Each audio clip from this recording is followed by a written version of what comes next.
其實改善英文發音可以好簡單，只要你唔好太盡責。其實有好多英文字，如果你每一個英文字母嘅音都讀出嚟，係會唔簡單嘅。咁所以咧，好多外國人咧都會簡化一啲英文嘅讀音。今日教大家呢啲字咧，可能佢哋嘅發音會比你想象中簡單。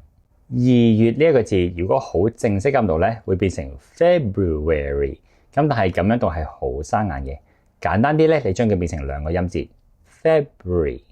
February。They're returning to Hong Kong in February。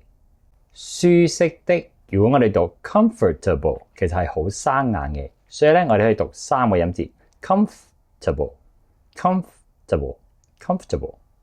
再地道啲咧，我哋可以讀 comfy。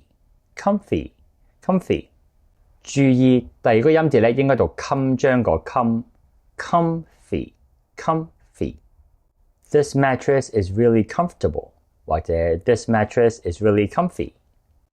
蔬菜如果讀 vegetable， 佢唔止係生硬，其實讀四個音節咧，佢直頭係錯嘅。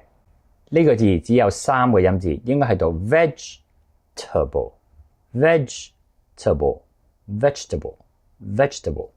再地道啲咧，我哋可以叫做 veggie。當然眾數就係 veggies。第一個音節，如果大家讀唔到個 V 音咧，你可以嘗試讀好似一個咖啡個啡 vegetable。Don't forget to eat your vegetables， 或者 Don't forget to eat your veggies。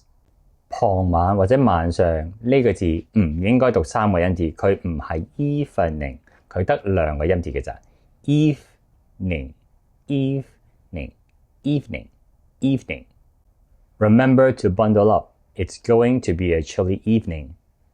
月份嘅眾數形態，如果跟字母讀咧，其實幾吃力嘅，會變成 months。